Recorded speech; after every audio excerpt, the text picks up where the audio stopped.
pie. So there's a few different things that you need compared to last time when we did the pineapple upside down cake. Obviously the ingredients are different, some is the same. So what you're going to need in terms of equipment is, I'm going to use this mixer, but you can use electric hand whisk, or if you haven't got either, then you're going to have to use just a hand whisk. But on my KitchenAid, it's going to be the balloon whisk attachment. That's going to be for whipping cream later on. Okay, same tin as I did the pineapple upside down cake in last time. So it's a spring-loaded tin, which means that it'll be nice and easy to get out. A saucepan here for making the caramel when we get to that part. A sieve for sprinkling cocoa on at the top, at the end. Just always like to have this handy to get my ingredients out. Spoon for the cocoa. That's for making the caramel, because you can't use a metal spoon because the heat will just travel up and it's like hundreds of degrees. And this is my favourite spatula. And a rolling pin. I'm not rolling anything out. So the ingredients that you need for the base is 100 grams of butter and 225 grams of digestives. For the caramel, it is 75 grams of dark brown sugar, preferably I've really got like the house ones, good to go. 75 grams of butter and 397 grams, which is the size of the tin, of condensed milk. I got this in Home Bargains, it's really easy to find. And then for the topping, we've got 150 ml of double cream ready to be whipped, 2 bananas and a tablespoon of cocoa powder just to sprinkle on at the end to give it just a bit of prettiness and a bit of chocolate flavour. So the first thing that we need to do is the base. So I'm going to move all of these out of the way, because we all know I like to make a mess. And all I'm going to need for the base is 100 grams of my butter and 225 grams of digestives. And I've already crushed some of them up. There's different ways that you can crush it up. You can either get it into a bag and smash it up, but the food bags that I've got are not really strong enough, so we're not going to do that. You can use a rolling pin to do this, although they do tend to fly everywhere, which is fine. Or you can just get your hands in and smash them up, and that's, I find, the easiest. Obviously it makes a bit of a mess, but we all know that I like to do a bit of a mess. So all of your biscuits got to be crushed. So it's nice to keep some chunky bits though, because it gives a bit of texture to the base. Okay, just keep going through until you get all the crumbs. If you're feeling particularly naughty and you want some extra calories, you can actually add some sugar in at this point to make the base even sweeter, which is what I do sometimes when I make a cheesecake, but I'm not going to. I'm going to remain true to the recipe today. So let's get them all crushed up. And you can see it's like a sandy texture with a few chunky bits, which would be nice in the base. Okay, so if you wanted to stick them in a food processor, you could do, if you've got like a blender or whatever. Just slam them in there, as long as they all get crushed up. Okay, that will do. So I'm just going to wash my hands.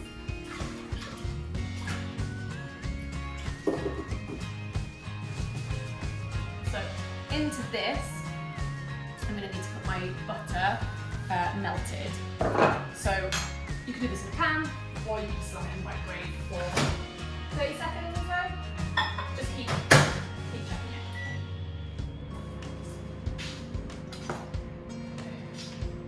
Shouldn't take too long. Like I said, you can do it in a pan. We're going to be using pans anyway. Microwave is just much easier, I think.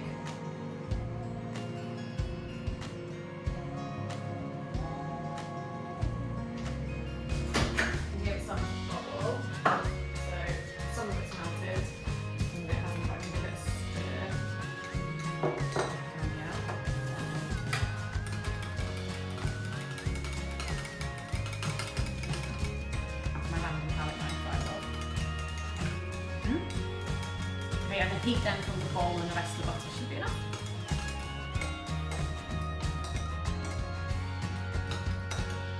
That's good enough. Okay, so what we're going to do now is mix this into the base, into the biscuit. And I'm just going to use my spoon for this actually. Okay, so pour it in, mix it up. And this is going to bind the biscuits all together. So now that cheesecake base where it's crispy.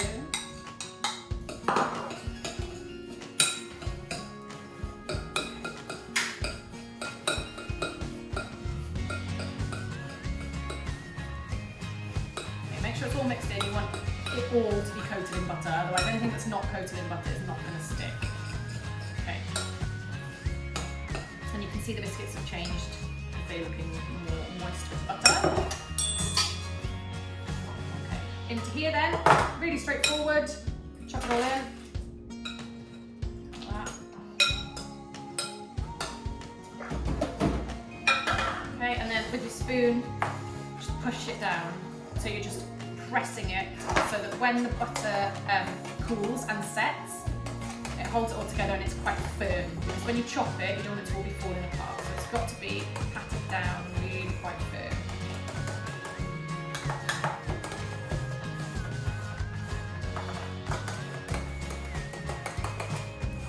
Easy.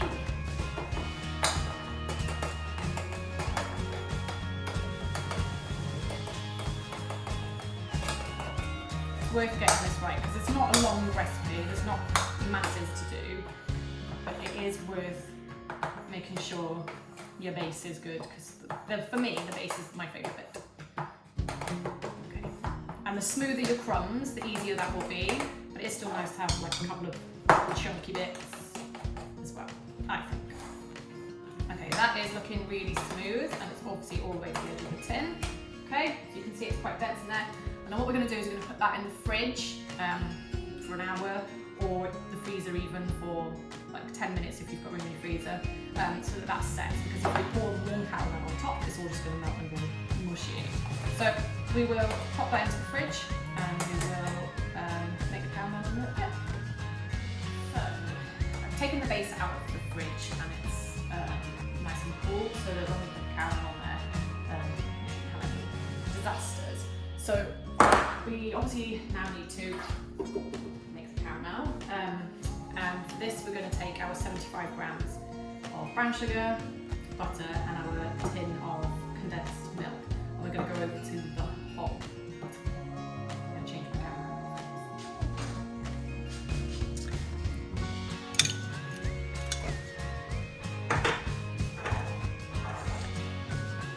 Okay, so for the caramel, first thing you need to do is get your butter melted. It's already at room temperature, so it shouldn't take too long. Okay, so we'll just heat that up. I've got it on quite a high heat. Obviously we don't want the butter to burn and go bitter, so we'll keep an eye on it. I'm using a wooden spoon, like I said, because the heat can transfer straight up a metal one and burn you.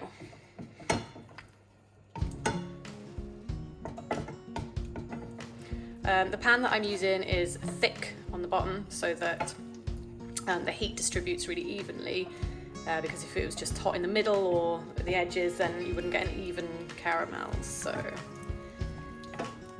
that's melting rather nice.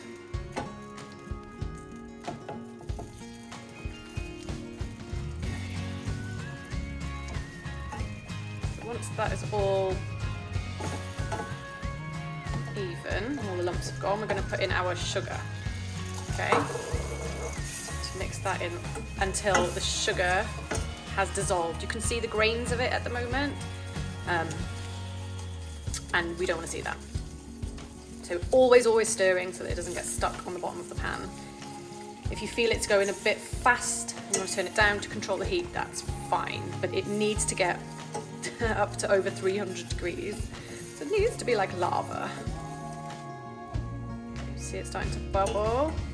We want to maintain control over this all the time. And I'm going to turn it down slightly. It scares me.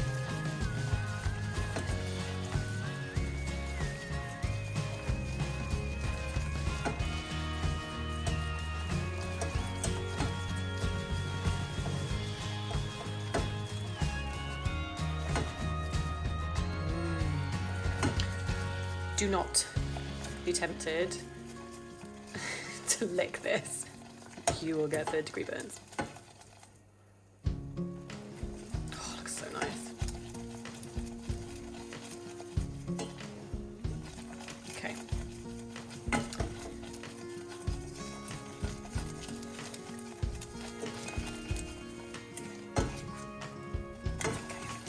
at this point, we need to put the condensed milk in, and I'm not being funny, but these are really hard to open with a tin opener.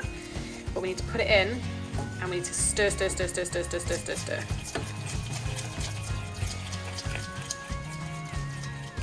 Okay. And obviously this will bring the temperature of the whole lot down anyway, because it's cold.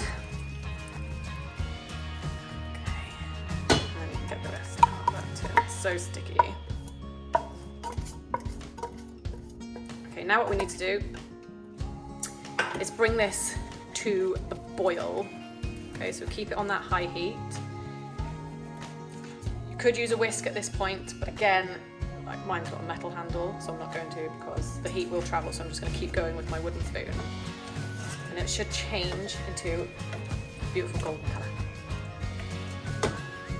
So I just wanted to show you using the whisk.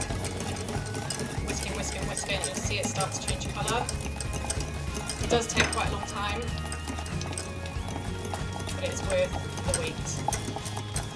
Okay, you're aiming for what you get on the inside of a Twix. Okay, thick caramel. Oh my god, I'm gonna love washing this saucepan up afterwards. Okay, so spread it out, use whatever you want to. I love this, or you might want to use like a spoon. It's still really hot, but it looks like it's cold, so please be careful because it's starting to set. So push that in. You could still feel the heat coming on, but I think if I'd have whisked it any more,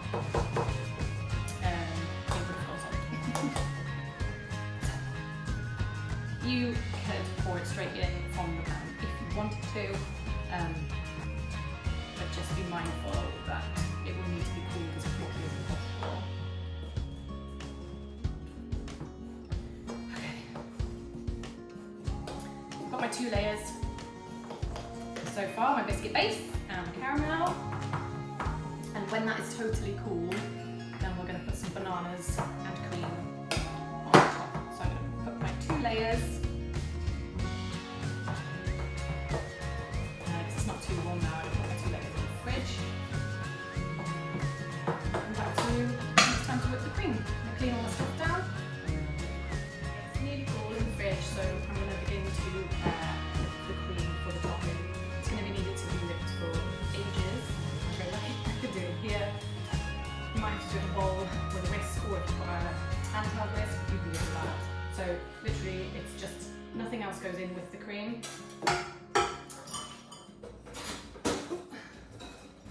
Just the cream, thick double cream. Okay, because you want it to be quite stiff so that it holds its own once it's whisked.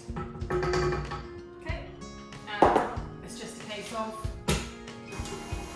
mixing for as long as you possibly can. Once you think it's stiff, stop, because you don't want it to split and crack.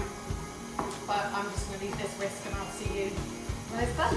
Okay, that's whipped. And in the meantime then, you can do this in two different ways. So you could either bring my back bananas, chop them, or you could just mash them into the top of the caramel. It's up to you. So you need 2 bananas.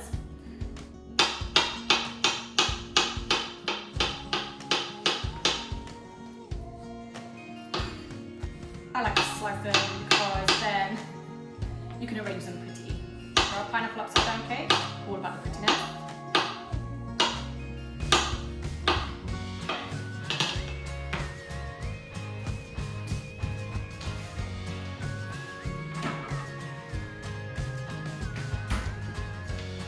Okay, so on top of here, I'm going to just work my way around the edge.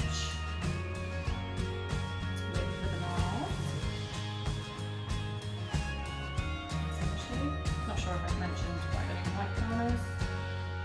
Dark cream. I like biscuits and I like caramel, so I'm sure it will be pleasant enough. Okay.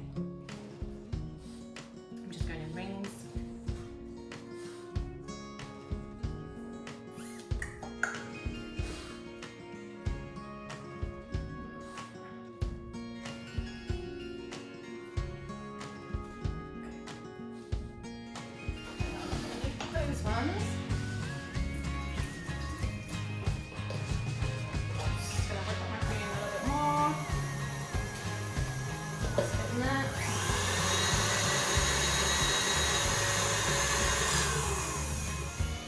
perfect. Okay. So I'm going to be using this. And this, my faves. And what we've got to do then on top of the bananas is just layer our cream.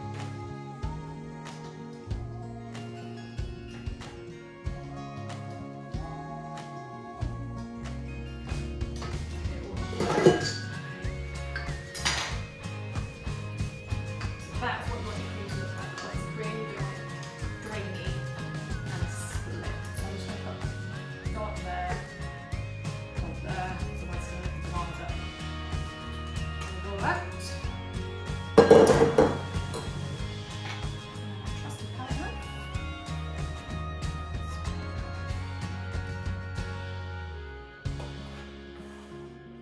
You could use different tools to make the top different patterns. If you wanted to do, you could even pipe the whipped cream on, make it pretty that way.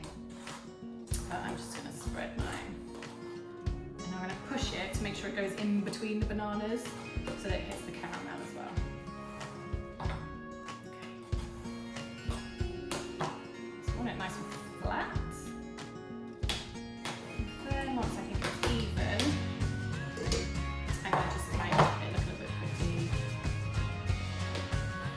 Some ridges. Bumps around the edge.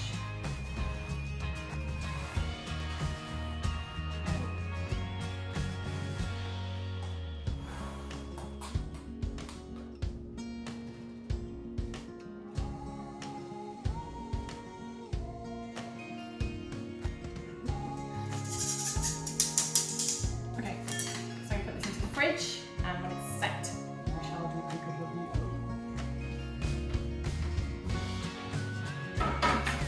So I put mine in the fridge for quite a while, and I've got it making some bit of food for a bit. So it's lovely and cold. We're going to now attempt to get this out. So I'll just check that it's loose on the side, because if we open the spring form while it's not, then it can just stay stuck.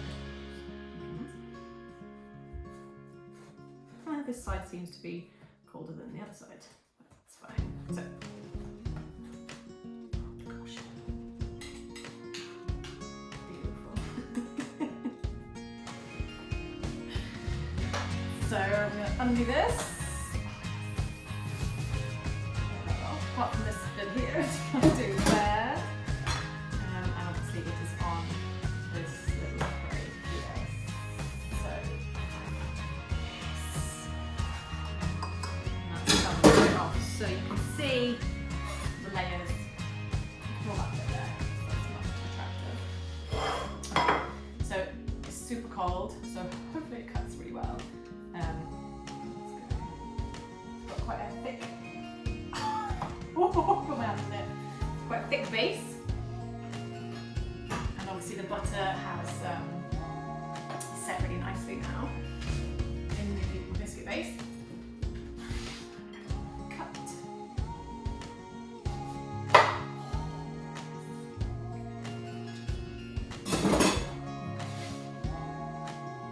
So here's the final piece, and you can see the layers of the buttery biscuit base, the caramel, and mine is set quite fudge-like actually, which makes it a little bit trickier to cut, but it still tastes nice. Layers of the banana and the cream, and the cocoa powder on the top.